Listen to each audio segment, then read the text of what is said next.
तो अगर last time में तुम इन गलतियों को नहीं करोगे तो भगवान भी तुम्हारा सिलेक्शन होने से नहीं रोक सकता। तो मैं जो तुम्हें यहाँ पे स्ट्रेटेजी बताने वाला हूँ, जो लास्ट टाइम का प्लान बताने वाला हूँ कि तुम्हें लास्ट टाइम में कैसे पढ़ना है, और तुमने इसको फॉलो कर लिया तो यकीन मानो तुम्हारा सिलेक्शन है वो हो गया। हेलो एंड वेलकम फ्रेंड्स, कैसे हैं आप लोग। आई होप कि आप सभी लोग बढ़िया होंगे और अपने पेपर के लिए अच्छी तरीके से जो मेहनत है वो कर रहे होंगे। सो दोस्तों, मैं यहाँ पे आपको एक अपना छोटा सा इंट्रोडक्शन दे दूं तो मेरा नाम है विवेक सुल्लेरे, और जो आप ये चैनल पर वीडियो देख रहे हैं, इस चैनल पर मैं काफी सारे कॉम्पिटिटिव एग्जाम की तैयारी है वो करवाता हूँ। सो आप एक हिसाब से मुझे एजुकेटर भी कह सकते हैं, और जो भी आप मुझे बुलाना चाहें आप मुझे बुला सकते हैं, चाहे आप मुझे सर बोले या भैया बोले। लेकिन मेरा जो मेन मोटिव रहता है वो ये रहता है कि अगर मैं आपने मुझे अपना भैया या सर कुछ भी मुझे माना है तो मैं आपको उस हिसाब से गाइड कर सकूं, जिससे आप अपना जो टाइम वेस्ट है वो बिल्कुल भी ना करें, और जो आपकी पढ़ाई में मैं आपकी जितनी ज्यादा हेल्प कर सकूं, आपको एक अच्छा रास्ता दिखा सकूं जिसपे आप चल सकें और अपनी मंजिल को पा सकें। तो यही मेरा एम है और यही मेरा कर्तव्य है कि मैं बच्चों को सही तरीके से गाइड है वो कर पाऊं। सो इन सेंटिमेंटल बातों को छोड़ते हुए आज जो रियलिटी है वो मैं आपको बताने वाला हूं। सो मेक श्योर कि आज इस वीडियो को आप पूरा जरूर देखना, है ना, क्योंकि आप इस वीडियो को मिस कर दोगे तो मेरे हिसाब से मैंने जो इस वीडियो को बनाने में इतनी सारी मेहनत की है वो सारी बर्बाद हो जाएगी। अब मैं आपको बताने वाला हूं कि आपको लास्ट टाइम में किस तरीके से पढ़ना है, क्या आपकी स्ट्रेटजी रहेगी, कौन सी बुक को पढ़ना है, कितना पढ़ना है, सब कुछ मैं बताने वाला हूं। दोस्तों, क्या होता है कि बहुत सारे बच्चे गलती करते हैं कि जिस चैप्टर से कम नंबर का आना होता है, एक क्वेश्चन आना होता है, उसको पूरे 2-4 घंटे पढ़ते रहते हैं, जिससे उनका टाइम तो वेस्ट होता ही होता है, साथ में वो पेपर में भी अच्छा स्कोर नहीं कर पाते। सो दोस्तों, एक कॉम्पिटेटिव एग्जाम है, ठीक है, तो इसमें हमें किसी सब्जेक्ट को ज्यादा पढ़कर उसमें हमें नॉलेज हासिल नहीं करनी है। हमारा जो मेन मोटिव है, जो हमारा मेन उद्देश्य है वो है इस एग्जाम को क्वालिफाई करना, ना कि नॉलेज को गेन करना। देखो, नॉलेज गेन करना ऑब्वियसली अच्छी बात है, लेकिन अभी जो हमारा एग्जाम है उसमें बहुत ही कम टाइम बचा हुआ है ना, 3 से 4 दिन का टाइम बचा हुआ है। सो अभी भी जो हमारा मेन मोटिव होना चाहिए वो होना चाहिए इस एग्जाम को हमें कैसे भी करके इसमें हमें अच्छे नंबर लाने हैं, हमें मेरिट में आना है और हमें अगले साल से जेएनवी में पढ़ने जाना है, ठीक है। तो अभी हमारा मेन मोटिव क्या होना चाहिए, इस एग्जाम को क्रैक करना। अब मैं आपको यहाँ पे कुछ ऐसी चीजें बताने वाला हूँ जिनको आपको जरूर फॉलो करना है इन 3 से 4 दिनों में, क्योंकि टाइम तो देखो बहुत ज्यादा कम बचा है। सो आप इन चीजों को अगर फॉलो करेंगे तो आपको बहुत ज्यादा बेनिफिट होगा, ठीक है। जितनी पढ़ाई आपने अभी तक की है उससे आपको जितना बेनिफिट नहीं होगा, उससे ज्यादा बेनिफिट जो मैं आपको यहाँ पे कुछ ऐसे पॉइंट्स बताने वाला हूँ, अगर आप इनको फॉलो कर लोगे तो इसमें आपको जरूर होगा, है ना। और 100% रियलिटी है। किसी भी यूट्यूब चैनल को आप उठा के देख लो, वो आपको एक बात जरूर बताएगा। अगर वो यूट्यूब चैनल वाला जो एजुकेटर होगा वो तुम्हें सही इंफॉर्मेशन देता होगा, सो वो इन 2-3 चीजों को जरूर बताएगा। सो इनको ध्यान से जरूर सुनते जाना।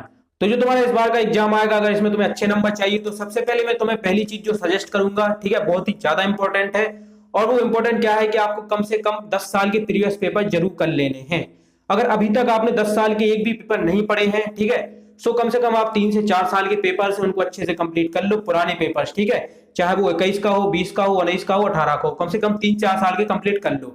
और अगर तुमने कुछ पेपर्स हैं वो पहले से कंप्लीट करके रखे हुए हैं, तो तुम कम से कम 10 साल के पेपर्स हैं उनको कंप्लीट करके रखो।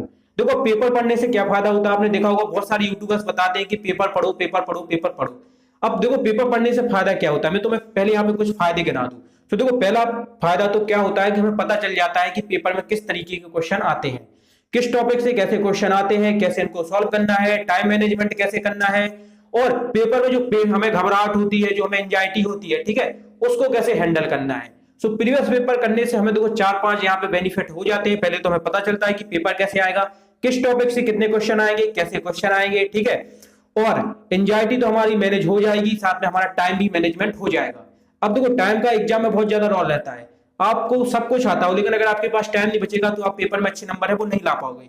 सो सबसे पहले आपको क्या करना है कि कम से कम 10 साल के जो प्रीवियस पेपर है उनको बिल्कुल कंप्लीट कर लेना। अभी आपके पास 3 से 4 दिन का टाइम है, इन 3 से 4 दिन में आप आराम से कर सकते हो। अगर 10 साल के आप नहीं कर सकते तो कम से कम कोशिश करो कि 4 से 5 साल के तो आपको करके ही जाना है।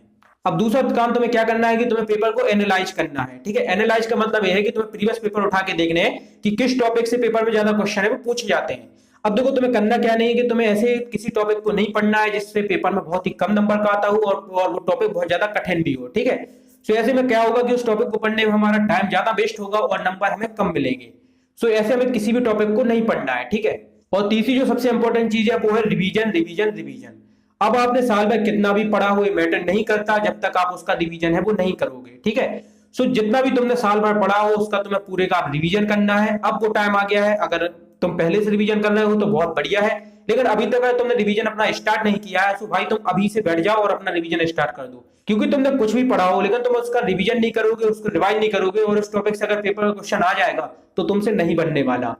तो ये थे कुछ पॉइंट्स जिनको अगर आप अपनी स्टडी में शामिल करते हैं तो आपको ऑब्वियसली बहुत ज्यादा फायदा होगा, ठीक है। और ये मैं अपने पर्सनल एक्सपीरियंस से आपको बता रहा हूं, सो आप एज अ बड़ा भैया या एज अ टीचर आप इसको जरूर फॉलो करें। अब मैं यहाँ पे आपको कुछ गलतियां बताने वाला हूं जो कि बहुत सारे बच्चे करते हैं और इन गलतियों से उन्हें एग्जाम में काफी ज्यादा जो लॉस है वो भी होता है।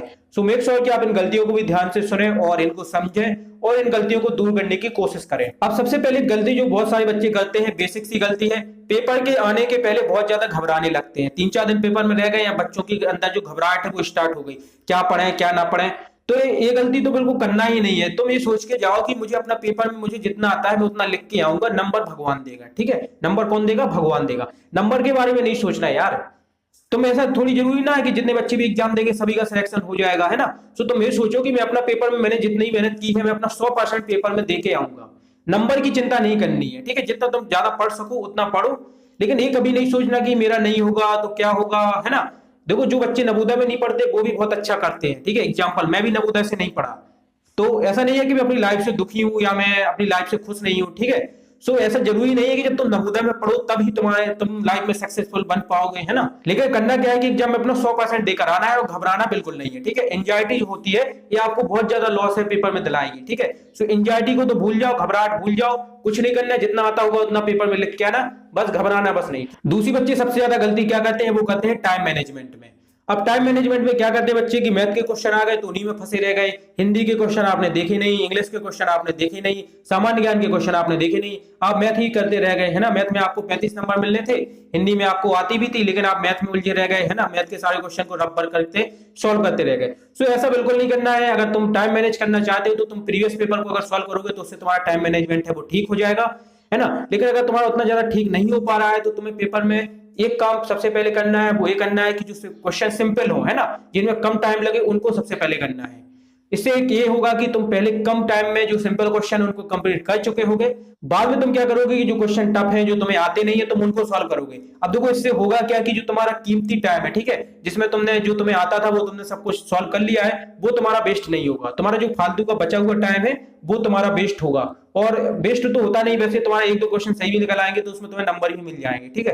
तो सबसे पहले क्या करना है कि जो तुम्हें आता है तुम्हें उसको सॉल्व करना है, ठीक है। हिंदी इंग्लिश को सबसे पहले सॉल्व करना है, मैथ को आप बाद में सॉल्व करना है। इसलिए करना क्योंकि मैथ में ज्यादा टाइम है वो लगता। अब दोस्तों मैं आपको यहाँ पे एक सरप्राइज दे दूं तो देखो बहुत सारे बच्चे हमसे बोल रहे थे कि सर आप नवोदय विद्यालय की तैयारी करवाइए। अभी हमने एक्सीलेंस और मॉडल स्कूल का जो एंट्रेंस एग्जाम होता है क्लास 9 के लिए, इसकी तैयारी है वो करवाई थी और इस बार का उस एग्जाम बहुत ही ज्यादा टफ आया था। फिर भी जो हमने 5 दिन की क्लास में बच्चों को पढ़ाया, ठीक है, हमने सिर्फ 5 दिन बच्चों को पढ़ाया और उसमें हमने बच्चों को 25 से 26 नंबर जो हमने पढ़ाया उसी से आए, ठीक है। सो नवोदय विद्यालय की बच्चों की रिक्वेस्ट पर हम यहाँ पे मैथ की जो क्लासेस है वो स्टार्ट कर रहे हैं। आपको डेली मैथ की क्लासेस मिलेगी, साथ में हम हिंदी इंग्लिश और सामान्य ज्ञान की क्लासेस भी आपको देंगे। तो दोस्तों अगर आप नवोदय विद्यालय की तैयारी करना चाहते हैं तो अभी चैनल को सब्सक्राइब कर लें, क्योंकि आपको यहाँ पे नवोदय विद्यालय से रिलेटेड बहुत सारा कंटेंट है आपको देखने को मिलने वाला है। सो मेक श्योर कि आप चैनल को सब्सक्राइब करके रखें। सो दोस्तों इस वीडियो में जो मैंने आपको कुछ गलतियां बताई हैं, कुछ सजेशन भी दिए हैं कि लास्ट टाइम में आपको किस तरीके से पढ़ना चाहिए, मुझे आशा है कि आप इन सभी पॉइंट्स को जरूर फॉलो करोगे। और अगर आपका कुछ डाउट रहता है या आप मुझसे कुछ पूछना चाहते हैं तो आप इस वीडियो के नीचे कमेंट सेक्शन में बता सकते हैं। साथ ही आप अगला वीडियो किस टॉपिक पर देखना चाहते हैं वो भी मुझे आप कमेंट सेक्शन में बता सकते हैं। और अगर आप मुझसे बात करना चाहते हैं तो आप मुझे इंस्टाग्राम पर भी मैसेज कर सकते हैं। तो दोस्तों आज की वीडियो में फिलहाल इतना ही। जय हिंद, वंदे मातरम।